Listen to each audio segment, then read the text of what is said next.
Assalamualaikum warahmatullahi wabarakatuh. Perkenalkan nama saya Resti Melani dengan NIM 22042293. Pada video kali ini saya akan menjelaskan materi dengan judul Peran Kader dalam Pemberdayaan Masyarakat. Video ini saya buat untuk memenuhi salah satu tugas saya di mata kuliah Pemberdayaan Masyarakat. Baiklah, langsung saja kita masuk ke materinya.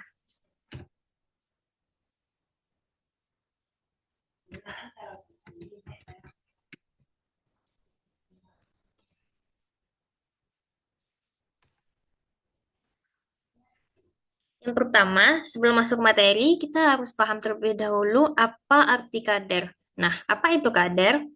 Kader merupakan tenaga masyarakat yang dianggap paling dekat sekali dengan masyarakat. Salah satu upaya mewujudkan masyarakat Indonesia yang sehat adalah dengan mengikut sertakan masyarakat atau kader yang bersedia secara sukarela terlibat dalam masalah-masalah kesehatan.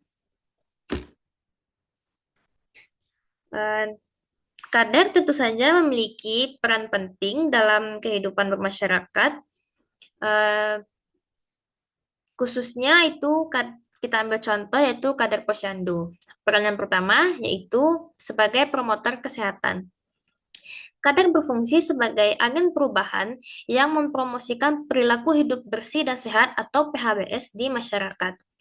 Yang kedua, pemberi informasi. Kadang memberikan informasi kepada masyarakat mengenai masalah kesehatan, termasuk penyakit, imunisasi, gizi, dan sanitasi. Kemudian yang ketiga ada pengamat kesehatan.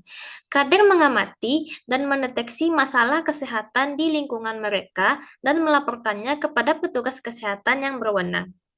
Kemudian ada pelaksana kegiatan posyandu. Kader terlibat aktif dalam kegiatan posyandu seperti penimbangan balita, penyuluhan kesehatan, dan perawatan ibu hamil. Selanjutnya ada pemberi dukungan. Kader memberikan motivasi dan dukungan kepada masyarakat, terutama kepada ibu-ibu, dalam perawatan anak dan kesehatan reproduksi. Selanjutnya, sebagai penyuluh kesehatan. Kader sering melakukan penyuluhan tentang berbagai program kesehatan seperti kesehatan reproduksi, pencegahan penyakit, pencegahan penyakit menular, atau promosi gizi. Selanjutnya, sebagai pelapor kasus. Kader juga berfungsi untuk mengidentifikasi dan melaporkan kasus penyakit atau situasi yang memerlukan intervensi kesehatan yang lebih lanjut.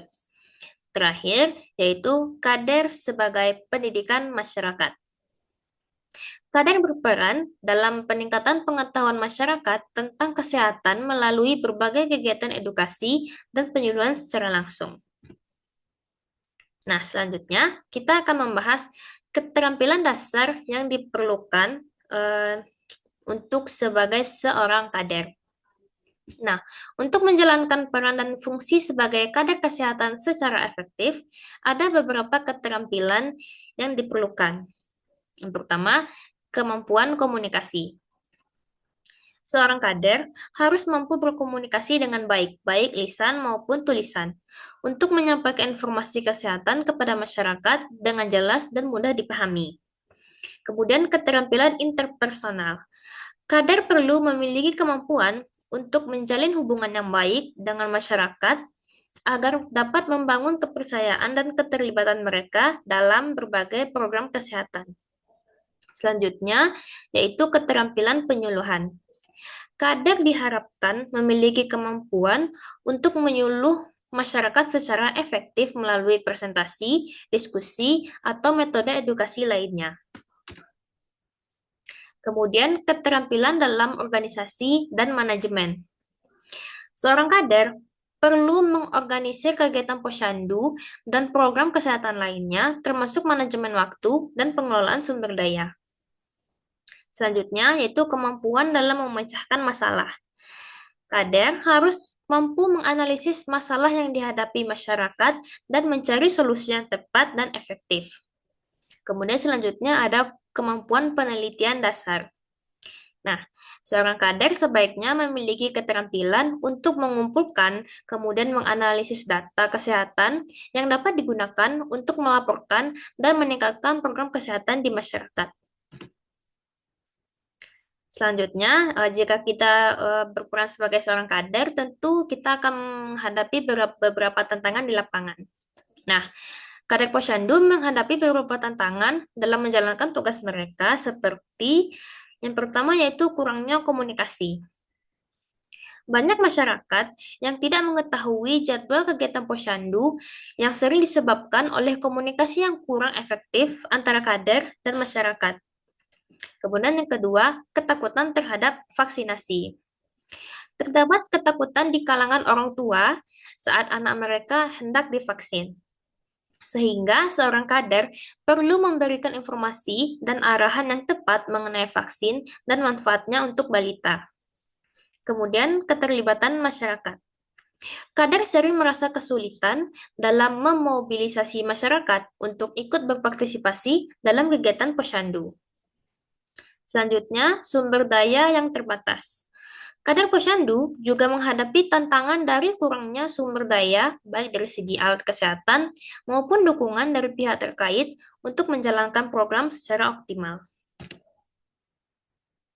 Nah, selanjutnya kita akan membahas contoh kaderisasi. Di sini saya mengambil contohnya yaitu posyandu. Yang pertama yaitu pelatihan dasar untuk kader,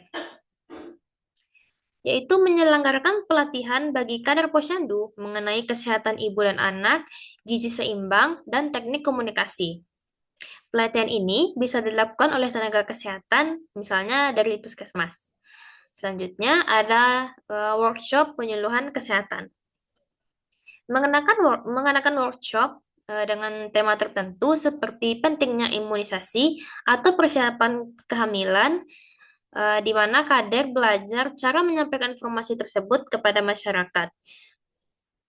Selanjutnya, itu program pengukuran berkala. Mengorganisir kegiatan rutin pengukuran pertumbuhan balita menggunakan Kartu Menuju Sehat atau KMS untuk memantau berat badan dan tinggi badan anak. Selanjutnya ada survei mawas diri atau SMD, yaitu membuat sekelompok diskusi untuk melakukan survei terhadap kesehatan dan kebersihan lingkungan di sekitar posyandu, sehingga kader dapat mengidentifikasi masalah dan solusi yang sesuai. Nah, selanjutnya yaitu penyuluhan masyarakat. Kader posyandu dapat mengadakan sesi penyuluhan di tempat-tempat umum seperti di balai desa atau tempat berkumpul warga untuk menjelaskan pentingnya pelayanan posyandu dan menerima pertanyaan atau keluhan dari masyarakat. Kemudian kampanye kesehatan.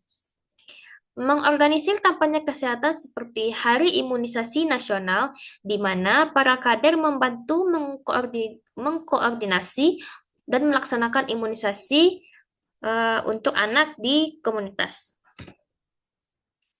Selanjutnya ada Bina Keluarga Balita atau BKB, yaitu mengadakan pertemuan BKB di mana para orang tua yang memiliki balita berkumpul untuk belajar tentang perkembangan anak, asupan gizi, dan cara merawat anak.